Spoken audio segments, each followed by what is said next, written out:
All right, everyone, welcome to our Startup Grind virtual fireside chat and workshop, Compliance in the Age of AI, Staying Ahead of Risk and Regulation.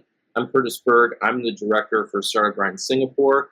We're doing this event in partnership with Sprinto, and we have Rajiv Ranjan joining us. He's the lead solutions architect at Sprinto. For those of you that aren't familiar with Sprinto, it's a compliance automation platform that helps cloud companies get audit ready fast by monitoring risks, collecting evidence, and managing frameworks like SOC 2 and ISO 27001 automatically. And that is something that we're going to dive into today about how the world is changing with AI and what that does to the compliance requirements and the regulatory frameworks and all the things that are changing. So Rajiv, welcome, and we're really glad to have you and to hear about all the different changes that are happening in AI this year. Thank you, Curtis. Thank you so much for having me. Really excited to be here. Thank you for Startup Grind for actually, partnering us for this conversation. And yeah, I hope our conversation is helpful for the folks that have joined. Indeed, that's the aim of it. And Sprinto's done some work with other Startup Grind chapters around the world. And you're now working with us and supporting us in Singapore, and we really appreciate that. And we look forward to the things that we're going to do with you in the future to help our community. Just a real quick kind of housekeeping notes on how we're going to do this. So Rajiv and I are going to have kind of like a fireside chat sort of workshop. He's got some slides on some frameworks and some different regulations that are happening that he'll share. And we'll do that for about 25, 30 minutes, I would say, and then open up the floor to Q&A. For all the participants, we are recording this event. If you have a question, at the very bottom of your screen, you will see a Q&A button there. Feel free to put your questions in Q&A as we are talking, and then once we start the Q&A session, we will go to that and answer the questions in there. We want to make this a really interactive event where people can ask Rajiv questions and get some insights from him. So I've opened up the Q&A already. As you have that thought and that question in mind, feel free to put it in there and we'll get to it when we get to the Q&A session. So I think the best place to begin, Rajiv, is we all know how AI is shaping the world and how it's affecting companies, whether you're AI first or adapting AI into your existing business models. From a global compliance perspective, what does this shift mean as we move into AI? How do today's AI-driven regulations differ from the traditional ones that we might be used to, and kind of what is coming down the pipeline as well? Sure. Yeah, I will probably take that question, and I have a couple of slides prepared that would just probably help us do this better. So let me quickly pull that up. Okay, I hope this is visible, folks. Yep, all good. Okay, so just keep me honest, okay? And yeah, I believe, folks, if you have any questions at any point of time, feel free to ask. We'd probably rather have this more of as a conversation. And yeah, to answer your question, Curtis, we do know, right? Like now AI isn't really the newest fad. It's probably a reality that we now have to adjust with. In every sector, every industry that AI has been touching is getting changed, right? And I think compliance or GRC as a whole isn't any different. Now it's not just about innovating with AI, but it has become the core infrastructure for a lot of AI companies that are now getting built.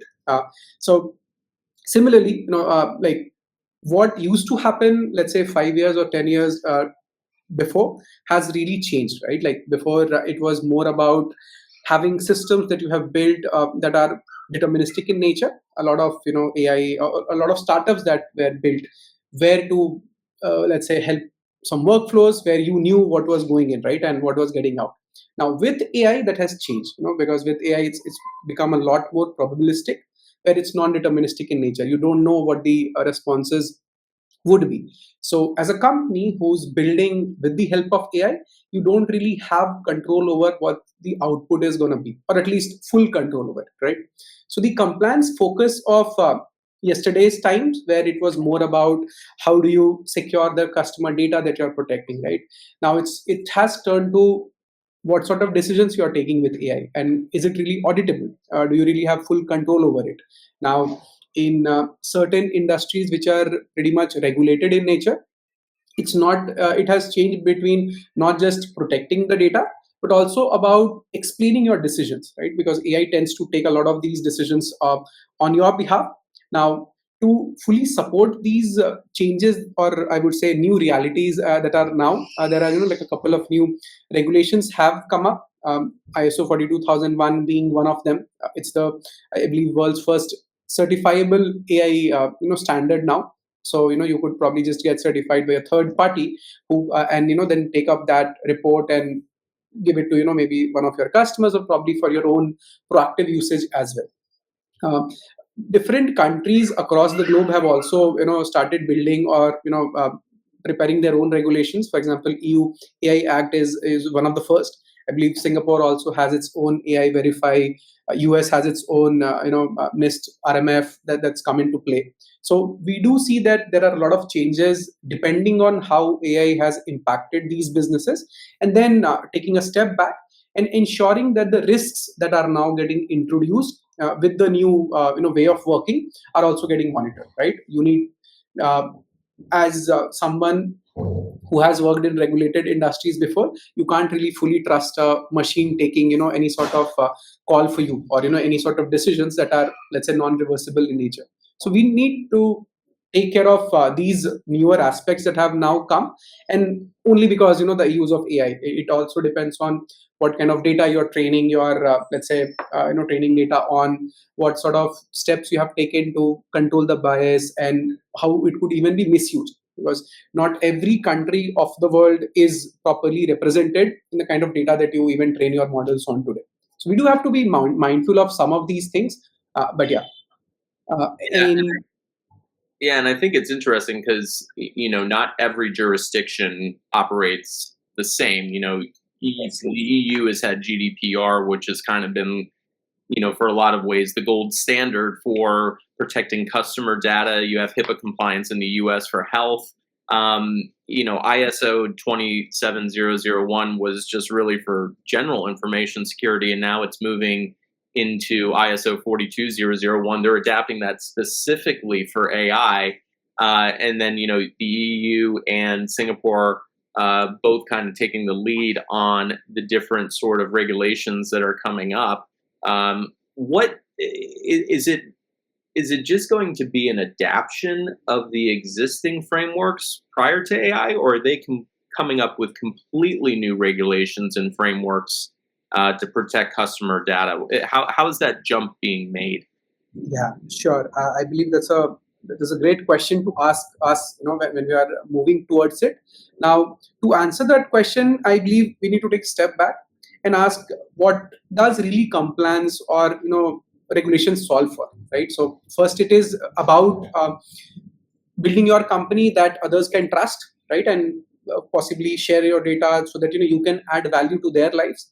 I believe the outcome of what compliance meant hasn't really changed. The compliance is still there for you to unlock more value, probably get more businesses, and even build that trust with your customers. So the outcome has still remained the same. But yeah, as we were speaking about it, there has been like a shift in what you really need to control, right? And what are the different risks that are out there. So for example, all compliances today are there to help you control or manage certain risks, right? Now, given the compliances that you talked about, right, like GDPR, trying to protect your personal data, HIPAA about your health data, and ISO 27001 and SOC 2 were more about critical or confidential customer data.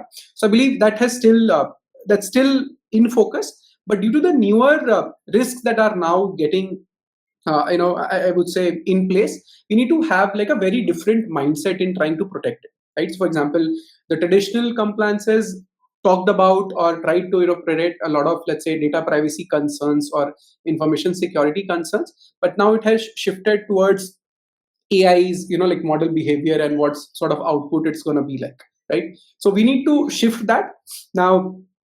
earlier you used to have like like static control set where the things that you need to take care of under ISO 27001 were clearly meant for you. Now depending on how you are using AI today, you also need to start adapting to the newer set of controls, right? And especially given the kind of sector or I would say target customers you might have and how you add value to them, these risks would change with time, right? They probably are not static in nature anymore. So I would say the regulations are new, but the guidelines or the principles that they stand on are, I would say, in continuation. So you don't need to get started, or I would say, start anything like new for these. You can actually layer these on, because like if you already are, let's say, ISO 27001 certified, or you probably are working towards it, adding your ISO 42001 on top of it becomes like easier for you incrementally. So because like you will still have data privacy concerns, you still need to protect the confidential customer data that you have. It's just like an added risk vector that has come into play, which is the AI that you're building with. So it's just the mindset shift which I believe is required, but the outcome of both set of compliances still remain the same. Yeah, that's an interesting point. If you already have, like you mentioned, ISO 27001 certification, making that transition and upgrading, so to speak, to 42001 isn't a big jump or a big leap. So if you already have kind of the base, a good foundation of compliance and auditing in place, it shouldn't be too hard. But my next question is, a lot of founders, I think, even just having that foundation there, a lot of times founders and companies that are growing really, really fast, startups that are growing fast, they overlook that and they don't do it soon enough because they don't think they're big enough. So at what point in a startup's or company's journey should the IT team, the founders, and what have you be thinking about getting these audits and compliance regulations done? I think that's a very, I would say, interesting take, because we at Sprinto tend to come across these a lot. Where these are, let's say, Yeah. companies who have just started building. For them, compliance is probably like an afterthought. You don't want to get started because you're, I would say, concerned about maybe speed of delivery. You want to probably build your product first and get your first customer, and think about let's say compliance in more of a reactive manner. I believe this shift had already started changing, even in the SaaS industry, and I believe with the advent of AI, I believe the shift has started pretty soon, because like how like an AI company, or I would say AI touches your data is probably from the day one, right? You don't need to really wait for like if you have become like a large enough company, because at that point of time it will even be very hard for you to make these changes, because these are very fundamental changes of how you operate, or how you, let's say, deal with customer data. So I believe that notion of will probably wait for us to become like a certain size before thinking about it needs to go, right? And it already has started. We actually have I think this year itself, like a lot of new age companies getting to ISO 42001 even before let's say releasing their product out in the world. So even in the stealth mode, or pre let's say I would say going live with their product, they actually started this as one of the action items that they need to check off, which I feel is the right way, because once you start thinking of it in a more of a proactive manner, it will you'll probably have like a lesser heartbreaks later, because it might be your first enterprise customer suddenly blocks your deal, that you can't really go ahead and work with them because you don't aren't compliant with, let's say, like an ISO 42001 or a SOC 2 or so on. So I believe that shift has already started, and it's started getting, I believe, accelerated as well. And as I said, with AI, you can't really wait for that, because the impact of, let's say, like a not well governed AI model will impact, like start impacting you from day one, right? Like on how you, let's say, misuse the data, and is the model only doing what it is supposed to, right? Because there are, let's say, separate purposes for every AI model is, right? So if your first set of customers start losing trust on your product, I believe that's not really a position that you want to be in. Right? So you need to start thinking about it even before launching your product, I believe that might probably raise some eyebrows, but I do tend to feel that's the right way to go forward. And yeah, I think this is something that's very common now. If you have your first, let's say, set of enterprise buyers, questions around governance of AI has started coming into play, and this is something that you will get in a lot of, let's say, RFQs, or in your first set of conversations beginning today. And is there a human in the loop, right? As I said, if you are operating or selling in a like a regulated industry, the impact of any decision that your product or your services make has very high impacts, right? So they need to be assured that the trust is there with the kind of delivery that you're doing. So there should be like a human in the loop, and because you can't really determine what's the output of these AI models will be, right? And as I said, we have even seen uh, results of customers who tend to become compliant first and then scale up their like sales engine is very robust, right? And obviously the risks tend to get reduced a lot, given you probably already have the set of controls on which you can scale your organization. So yeah, I think proactiveness is key when you want to build a product that customers love and trust. So yeah, I would say anybody who's probably building a product and want to scale fast, they need to get compliant sooner rather than later. Right. Real quickly, when you're working with startups, and from what you've seen, uh, if they have that ISO 27001 certification, SOC 1, SOC 2, all the things that kind of existed prior to AI, uh, do you find that some companies and clients say, oh, we have all of these, this covers AI, and they don't realize that there's actually things that they need to do? They think that just that having that layer that's been there for the past few years prior to AI, just in, kind of the, for lack of a better term, analog sort of way of doing things, or just kind of the algorithmic way of ones and zeros, that was sufficient enough, and they're surprised to learn actually they have a lot more to do. Yeah, and yeah, I think that's very true. And I think there's something that we have even seen in practice, where a lot of like new age companies that you want to work for, or who are releasing their product soon, uh, they actually get into that bottleneck of showing that how compliant is their AI. Now it also depends on how you are using AI in building your own product, right? So I do have like a framework that you can think of when you are, let's say, because I believe there are two set of customers who probably are aware of what compliances mean, and then they are in this AI age world where they want to see how to, let's say, maybe build with, or maybe like how to counter that. And there are second set of customers who are building but haven't really been compliant before, right? So the framework for choosing what compliances you need to go for is also becomes very crucial. So I believe, and it again, right, it depends on which kind of region you want to, let's say, expand or scale next, or you want to get started with. And then every framework has its own, I would say, core strengths. Now, as you can see, SOC 2, ISO 27001, and GDPR, these are frameworks of yesteryears, right? And they have their own focus areas in terms of availability, confidentiality. Do you really have like a proper governance in place? How do you protect your personal data and so on? So, if a lot of your workflows are, let's say, dependent on consuming these informations and try to protect them, then I would say you are okay with, let's say, these frameworks. But if any of your critical workflows has an AI impact, or if you're AI native, right, like you could even be like an AI native company where your value is derived from, let's say, building on top of like an already existing LLM.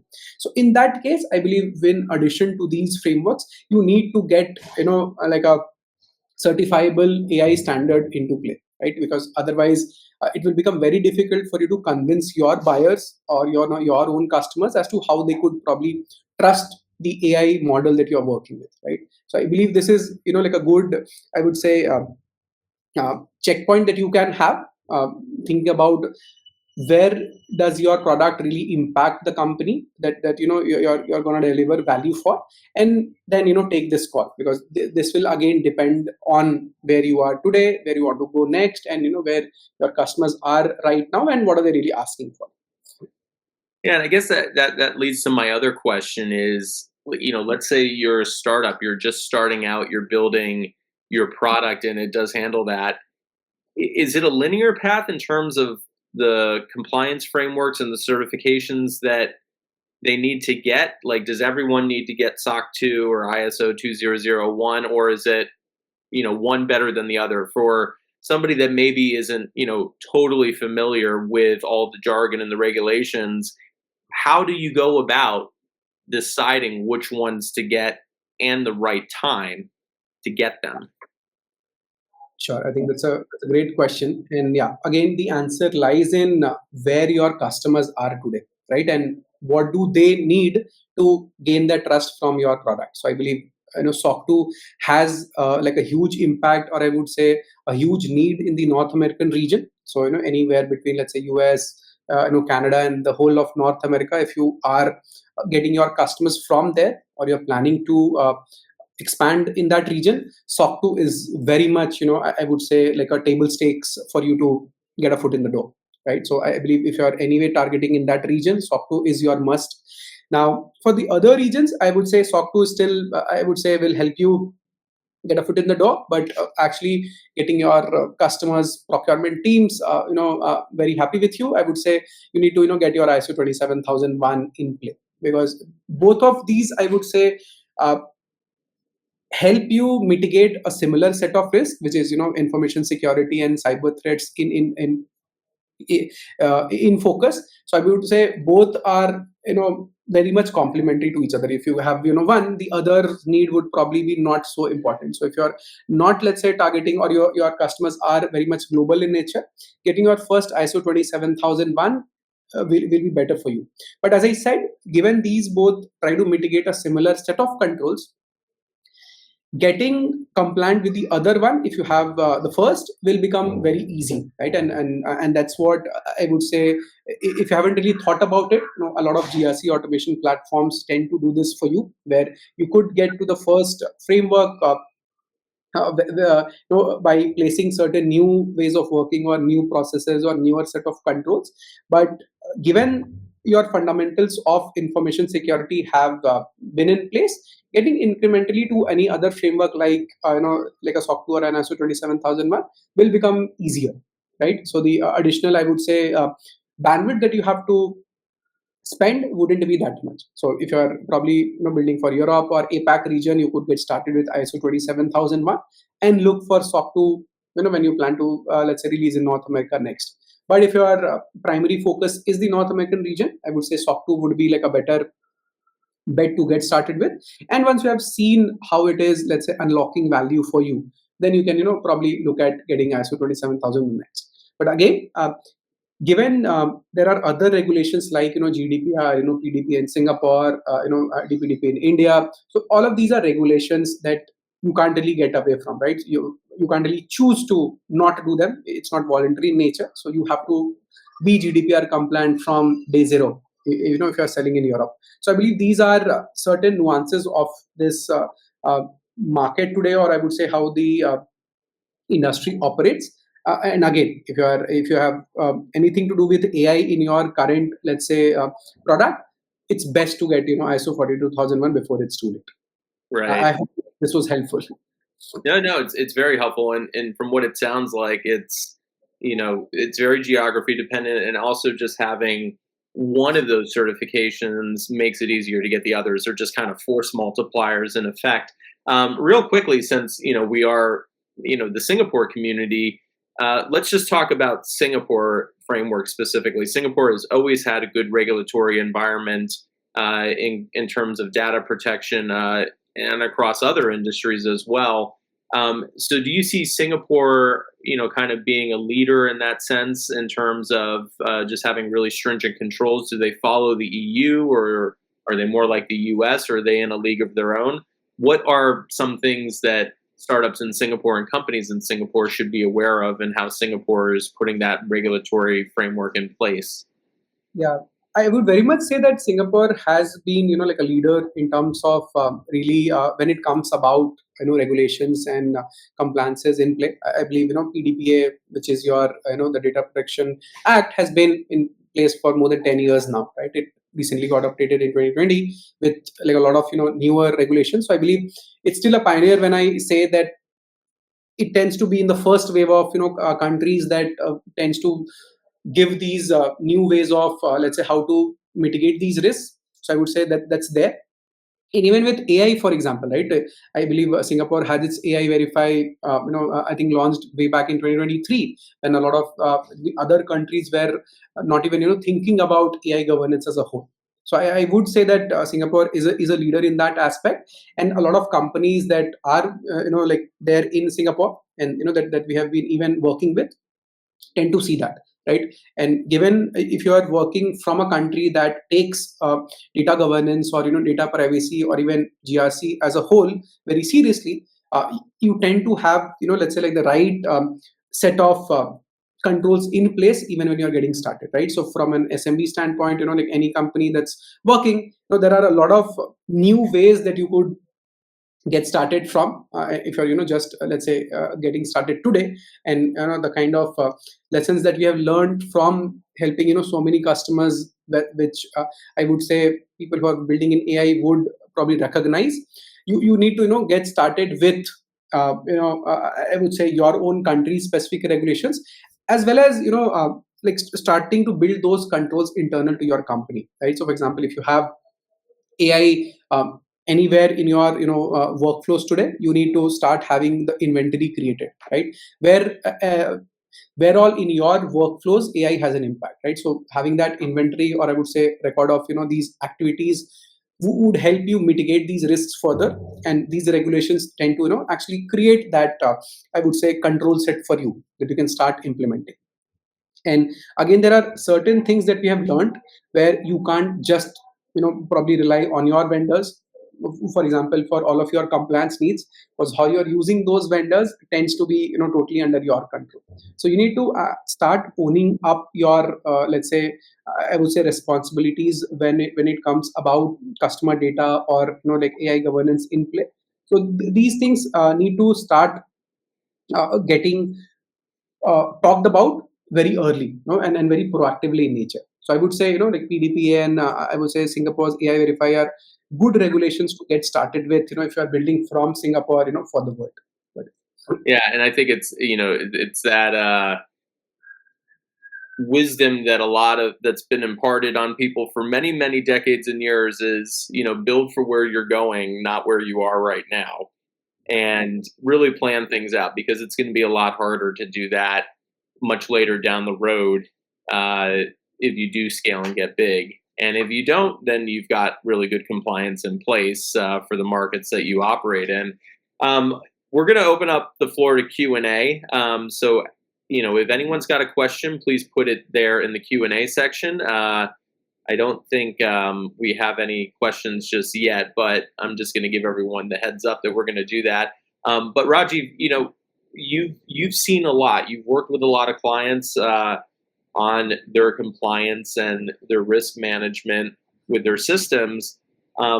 What are some of the stories that you have from the field? Some success stories and maybe some pitfalls. You don't necessarily have to name names, but on that slide there, you kind of gave a very high level overview. But do you have more specific examples of companies that got it right and some that didn't get it right exactly? yeah, definitely, and there are like a bunch of them, which I feel, maybe folks who are here on this call would probably recognize as well. Again, I'm not gonna take names, but just in terms of, I would say, success stories. There is this like AI company, very AI native, that actually helped a lot of developers build your AI products, right? And we actually saw that they had a very proactive way of approaching the compliances today, right? And they actually got ISO 42001 pretty early, before even they raised their Series A funding. And given the kind of traction that they had gotten, 6 months later, they actually raised funding with a unicorn valuation insight. So that wouldn't have been possible, given these, let's say, fundamental pillars of AI controls wouldn't have been in place. So I would still say that having compliances in place tends to unlock a lot of business value that startups, when first they are building it, they don't really realize, right? And that has been like our I would say campaign for the world as well, to actually make people realize of how important it is to start having these in place pretty early in age. Right. Yeah. And that's actually a really good point, I think, that, having these certifications, being on top of the different certifications that are out there and the compliance in each of the markets that you operate actually demonstrates not only to customers, but, potential investors, if you're going out and fundraising potentially, that you really are on top of, what you're doing and really understand the dynamics of the market. And that can actually be a signal that this company has their act together, or these founders are really on top of their business. Yeah, and because like people tend to not really, I would say, equate small startups and like data governance, or probably they have their governance together initially. But I believe that's an ask that tends to come to you sooner rather than later. So if you probably are very serious about building a company that will, let's say, leave a legacy for you or for your customers, maybe 10 years, 20 years down the line, you need to actually start thinking about these principles pretty early in your company building journey. Right. Do you have any examples where uh, there was a situation where you had a company or a client you were dealing with where they thought everything was good, that they were completely compliant, and then you did an audit with them and there was a lot of gaps, or there was a lot of, Yeah. oh no, we actually aren't. We need to do this. Does that happen often, or So how frequent is that?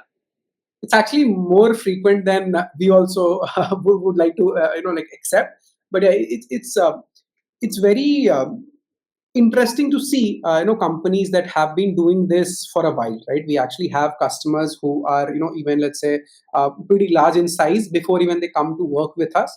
They already have some of these compliances in place. Now, the other reason I would say is because you have like a like a very static control set today, right? And you tend to go for audits very manually, in nature, and you don't have like a continuous compliance or continuous risk monitoring in play. Now, a lot of, let's say, audits tend to take place on a sampling methodology, right? And what you need to do is just let the auditor know that these set of folks have these controls in play, but a vast majority of your company might not be compliant with that particular, let's say, control that you want to. Now it has been like a very common occurrence where GRC automation tools like Sprinto, we tend to integrate with a lot of your tech stack, right? And as soon as we integrate, you can actually start seeing a vast gap that you didn't really realize before. And I think we have probably taken a lot of CIOs and CISOs, they probably were in shock when they saw what was happening right under their nose, right? Because they didn't really know or even had the visibility of how their company is operating against these control sets. So we tend to see that quite a lot, Curtis. Now there are companies who probably have a team of folks, helping them do this. They are probably like a bit better than the rest of the folks. But yeah, we do have like a lot of companies that probably don't have their, I would say, act together, for a lack of a better word. But yeah, it probably happens a lot more, and that's the benefit that they see with Sprinto. For example, if you're a company that's probably more than 1,000 employees, right?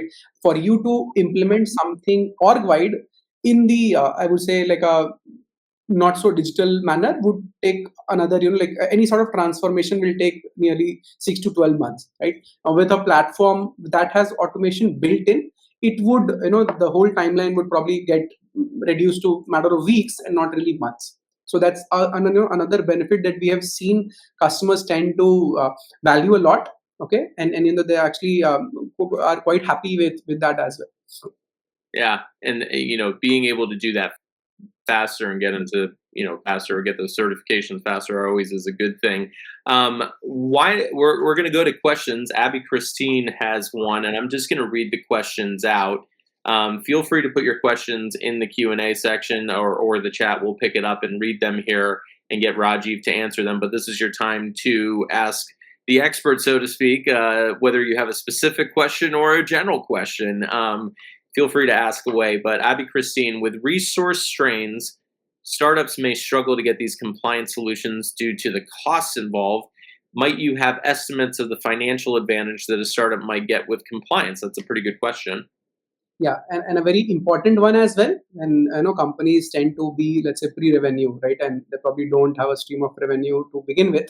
So uh, I would like to answer that in two ways. Now, first is when you are probably just getting started. When you're building it and you haven't really thought about it, it might look to you that these are probably some costs that you have to incur before you get your first customer, right? But looked at in another lens, I would rather say that first of all, the costs are probably not that high, but yeah, these might be like the first big check that you probably write for any of your vendors.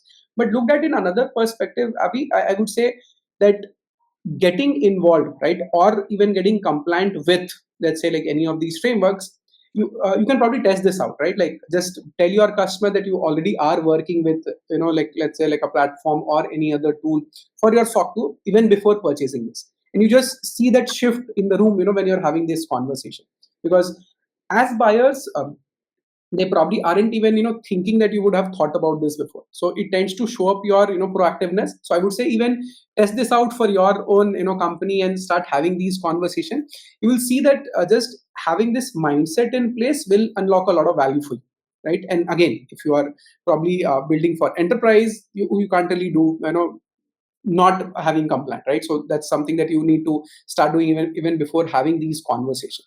So I would say, yeah, it's probably like a there are costs involved, but the ROI, if you think of it from, let's say, like a like a large enough perspective, the uh, the revenue that you will get from having or from being compliant will overshadow a lot of I would say revenue that you might not have gotten if you weren't compliant before. So you probably start thinking about this in growth terms, in my opinion. Yeah, very very good question. I have another question in terms of looking into the future, the next 12 to 18 months. The EU is going to have some sort of framework, the EU AI Act, I think, as well as some other things coming online. Um, how anticipatory should companies and startups be with these, what's coming down the pipeline? Governments are always trying to figure out kind of what are the rules of the road with AI, um, which is a little bit different because that's more like laws and regulations on how AI can be used, but compliance is also a little bit of part of that. How anticipatory should these companies be in terms of kind of being ahead of the curve in getting those compliance and those frameworks done? Like, do they really need to be projecting, a year, 2 years in the future? What should they be doing? Yeah, with actually with how things are changing in AI, you probably tend to get like a new model every couple of months, right? So, and what this means is, given the pace of innovation in AI has been a lot more higher, the risks that actually arise from these innovations tend to also get updated, right? So as soon as you have newer capabilities that AI have, the risks from having to mitigate the I would say uh, like how in different ways it could go also tends to keep on increasing. So I would say you need to have like a very iterative thinking about this, where you probably and yeah, and if as a company you already are compliant with any of these AI standards, you don't need to really break a sweat, right? You don't need to really think every week or every month for it, because every newer set of regulations or any new updates that happen will tend to take care of the incremental risks that are now, I would say, have been introduced with the newer set of AI capabilities. But I believe this is also something that every company does. When you probably are working with the new state of the art technologies, you tend to look at it, more from, let's say, like a beta manner, and then you see how, I would say, stable it is, and then try to incorporate them in your tech stack. So I believe that having that incremental mindset will help you in terms of being ready with any sort of risk that the new AI technologies or any sort of new capabilities that might be. And again, as an extension to that, every country will start thinking about this sooner rather than later. I believe the developed world has already taken a lead on this, where you start seeing this in the North American region, in the, I would say, European region, as well as in Asia as well. So every country will start catching up to it slowly, right?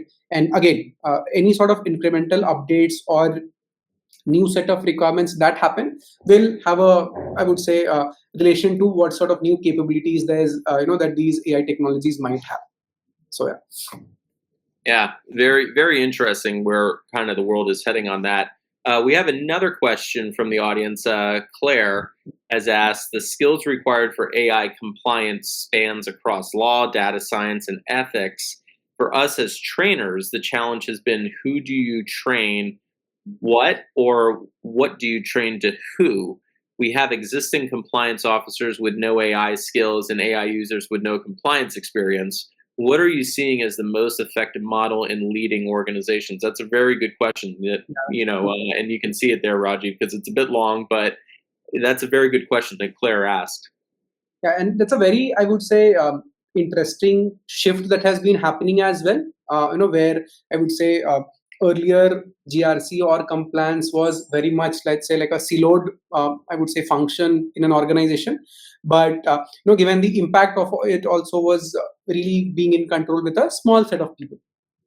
But with AI changing the whole, I would say, dynamics of how a company operates, uh, everybody, right? And I think Claire clearly mentioned this, that it doesn't really have an impact for one function, right? Like your legal team, your, I would say, your tech team, your engineering team, or even as a, product managers, or people who are building these products, these would have, ethical, I would say, uh, constraints as well, right? So and the best way to move forward would be to, I would say, start having awareness programs around this and start having conversations, right? Like I think it's probably that the legal team might be thinking about it a lot more than the others, but it doesn't really, I would say, end at that.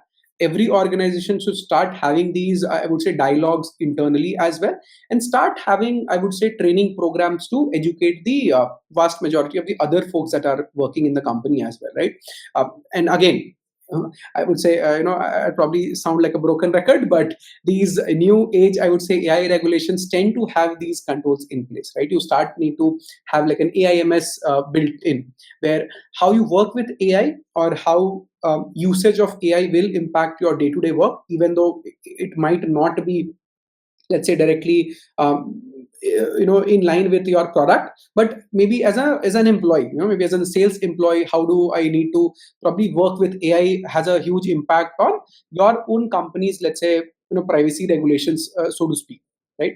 So I believe having those policies built in from scratch, and having those conversations and training programs that will help the vast majority of the organization would be very helpful, where everybody everybody starts to think in that manner, where how will this work, or how will this model, or how will this decision have an impact of on, your customers, or even your internal stakeholders as well. So I believe that's very important. But yeah, Yeah, thank you. Yeah, I I think, think it's a very interesting yeah, question. no, I think that was a great question, and I guess Claire, you're training AI from the sounds of it, or you're working very much hands on with it. And I think Rajiv, you brought up a really good point before we get to the next question. But I think the point you brought up about the silos, AI, this compliance, it's not something that really just sits. Yeah, I mean, the CISO is usually the department that manages it, but it affects the entire organization. So people in sales, people in finance, people in HR, everyone needs to be aware of what's going on, right? Yeah, I think that's true, and yeah, I believe everybody needs to start training. You probably are left behind if in today's world you don't know how AI works. I think, from ChatGPT to any sort of these tool set, I believe every one needs to be aware of them, what impacts it has, on their own, let's say, personal workflows, as well as, the companies, I would say, stand on how do these impact the company as well. Right. Yeah, and the other thing that you brought up too, that a lot of these companies, or a lot of the startups, and I've always said this with anything, if it helps with your business in terms of growth, or it's something where you're going to spend money on it and it's going to lead to a future return, costs are not all the same. They're not everything is a sunk cost. So, people that look at these sort of, the certifications, the compliance, and see just kind of the dollars and the price tag, and arguably, that cost has come down with certain tools and technologies and companies that have come to help with this. That this is really an investment into the future and the future growth of the business. This is not certifications is not just a sunk cost. This is actually an opportunity cost. Yes, and I believe that this was probably true 5 years back, where I believe GRC teams were seen as, let's say, cost centers to the companies. But increasingly, what we have seen and in our conversations with CISOs and CXOs around the world, that their own function has also started becoming very strategic in nature, right? Actually, even before you start building something, what impact or what sort of, let's say, compliances can unlock that maybe like a large market for you just by having these in place. These kind of conversations have started happening, where again, as you rightly mentioned, these are, I would say, investments in your future growth, and not really being treated as, let's say, cost centers, or maybe let's say just as an operational impact to your company. Because how you build or the quality of your own offering would depend a lot on how these, let's say, policies or your internal procedures are designed. And I believe everybody in the company, not only the GRC teams, tend to I believe start playing a role in that as well. Yeah, and it's really, the mindset I think should be is, these certifications, whatever you get, if you get all of them or just a few of them, they're not cost centers, or they're not cost items that weigh on the business. You can leverage them for growth, actually. It signals to your customers and to your clients that I think that this company takes security and data privacy and all those things very seriously. It signals to the market how serious you are. Yeah, it's going to cost some money, but it can lead to a lot of intrinsic value and a lot of growth potential down the road too. And actually, to be frank, there are a lot of examples out there. For example, I'm not sure how much folks on the call are aware of, let's say, having a trust center in place, right? So for example, trust centers earlier weren't really something that everybody had, but with advent of these new tools now, every company who's serious about their own, let's say, posture or information security controls in place are now starting to have their own trust centers built in. Now what this does is, given in like a traditional setup, if someone has a question, they tend to actually go back to your sales team. The sales team tends to go back to the legal team for any answers, and the legal team tends to go back to the individual, let's say, teams to get answer to certain queries.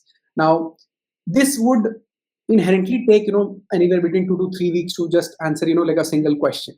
Now with newer tools, where if you are probably very proactive, as you rightly mentioned, and very serious about demonstrating your own compliance posture, just having like a would make your job a lot more easier, because you will probably have all of these, let's say, compliance artifacts built in there. And anybody who just wants to even have a conversation with you will get that perspective by looking at your trust center, that you really are serious when you come to, let's say, doing business, or being compliant as a whole. Right. We've got just a few more minutes, so if anyone's got any last minute questions, feel free to put them in the chat there. One final question from me before we close things out, Rajiv, and this is a bit of a fun one. We've seen, this is very general about AI, but this is quite fun, I think. We've seen in just like the last 3 years, the rise of all the different chatbots and LLMs that have come onto the market that we interact with pretty much every single day. It's really such a profound shift that's happened in how we work. And if that's happened in the last 3 years, what do you think the next 3 years are going to be like? Are things just going to get even more crazy in terms of how AI is going to be so pervasive across all facets of life and business, and just that's going to even necessitate the need for more of these certifications, probably. But where do you see things going in your crystal ball, just with the world in general, and AI? Yeah, I think to start with, I'm not an AI expert by any means. Maybe like AI regulations expert. So Yeah. whatever I say is more coming from maybe as a fellow AI enthusiast, right? I also am very excited about the kind of changes that AI has made possible for us. And I think with whatever you mentioned, right, like having tool sets like chat GPT being an example, or any sort of these new technologies, the the abilities of what AI can do for you is growing, right? And I think we all know about the magical AGI. We don't know when it will come, or like when it's going to happen. But in terms of, if you see the maturity, right? It was earlier only text based, then it became image generation became like a good use case. Now you have videos and ads and even movies getting built by AI. So I believe the capabilities are increasing day by day. Okay, and you have such, let's say, even like multi-billion dollar companies going after it. I'm sure like we'll probably start seeing a lot more advancements pretty soon. So I won't be wrong to saying based on the risk that they pose today, within 6 to 12 months there would be like a newer set of risks that might come in play when you're probably dealing with an AI system, and we don't even know what they would be capable of. So stay tuned is all I can say. It's going to keep everyone that's focused on compliance and regulations, all the policymakers, all the companies that do the certifications, that structure the different certifications. It's going to keep everyone pretty busy, I think, and probably, as a kind of a solutions architect on the compliance side of things, keep you busy as well. So I think that's a good point to leave it. Don't have any more questions, but want to thank you, Rajiv, for sharing all that you did today, and hopefully everyone here got something that they can take away and put into practice, just in terms of how they think about compliance in the age of AI, how to stay ahead of the curve, all those various things. And also thank you to Sprinto for partnering with us, for supporting the Startup Grind Singapore chapter, and Startup Grind chapters elsewhere in the world. And we really enjoyed hearing what you had to say today. Thank you, Curtis, and the Startup Grind team for having me here. And yeah, I actually just really enjoyed the conversation, and I hope it was helpful for the folks.